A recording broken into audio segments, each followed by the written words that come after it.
ఐదేండ్లకు ఒకసారి వస్తుంటాయి ఎలచలు. ఓడిపోతే మళ్ళా 5 ఏళ్ల దాకా ఎదురు చూడాలి. అందుకే ఏదో ఒకటి చేసి పబ్లిక్ ను బుటలేసుకునేందుకు లీడర్లంతా తీరు తీరు ప్రచారం చేస్తుంటారు.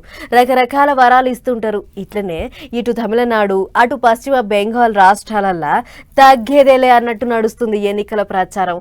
పోలింగ్ డేటు దగ్గర పడ్డది కాబట్టి ఇంత దుమ్ము లేపుతుర్రు లీడర్లు. సూత్త 23వ తారీఖు రానే వస్తున్నది. ఇటు తమిళనాడు దిక్కు ఓట్ల పండుగ ఉన్నది. అటు మమతక్క అడ్డ పశ్చిమ బెంగాల్ రాష్ట్రంలో తొలతమాలక పోలింగ్ ఉన్నది. అందుకే రెండు రాష్ట్రాలలో పొద్దు మాపు తేడా లేకుండా తిరుగుతారు లీడర్ సాబులు. పొట్టు పొట్టు ప్రచారం చేస్తుండ్రు. లీడర్ల ముచ్చట్లతోని వాడలన్నీ మోత మోగుతున్నాయి. ఇక ఓ దిక్కు పుట్టినరోజు సంబరాలు ఉన్నా సరే అన్నిడిచిపెట్టి పువ్వు పార్టీ దోస్తులకు ప్రచారం చేయనికే తమిళనాడు పోయిండు ఏపీ సీఎం చంద్రబాబు సారు. తమిళనాడులో తెలుగోళ్ళు ఎక్కువ ఉన్న జాగలల్లా సారు ప్రచారం చేసిండు. ఓట్లేయాలని అడిగిండు. ఇంకో దిక్కు తమిళ లీడర్లంతా కాళ్లకు చక్రాలు కట్టుకున్నట్టే తిరుగుతాండ్రు. కొత్తగా పార్టీ పెట్టిండనే గానీ హీరో విజయ్ ప్రచారంలో దుమ్ము లేపుతుండు. నడమ నడమ దేవుళ్లకు మొక్కులు కూడా మొక్కుతాండు.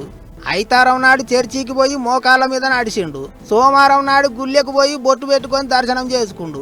ఎవ్వలను నారాజు చేస్తలేడు. అంతా నా ఒళ్ళే అన్నట్టు ప్రచారం చేస్తుండు.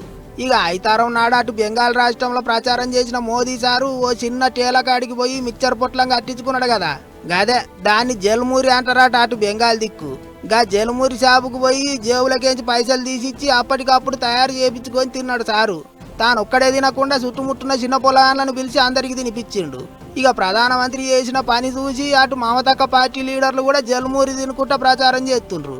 ఇక చూడరి మేము కూడా జల్మూరి తింటున్నాం మాకు ఓట్లేయినరు అన్నట్టు కారెడ్డం ఆడుతుండ్రు. అన్యవగాని మోదీ సారు మిచ్చర్ పొట్లం కట్టించుకున్నాక షాపుకు ఇప్పుడు గట్టిగానే పేరు వచ్చిందట. మోదీ సారు తిన్నది ఇక్కడనే అని జనాలు షాపు కాడికి వచ్చి ఏదో ఒకటి కొనుక్కొని పోతుండ్రట. సార్ వచ్చిపోయినందుకు సంబరం అవుతుంది అన్నట్టు మాట్లాడిండు గా షాపు నడిపిస్తున్న మనిషి. గిట్ల తీరు తీరు ముచ్చట్లతోని రెండు రాష్ట్రాలలో ఎలక్షన్ల ప్రచారం జోరుగా నడుస్తుంది. మరి చూడాలి 23వ తారీఖున ఓట్ల జాతర ఎట్టెట్ట నడుస్తుందో.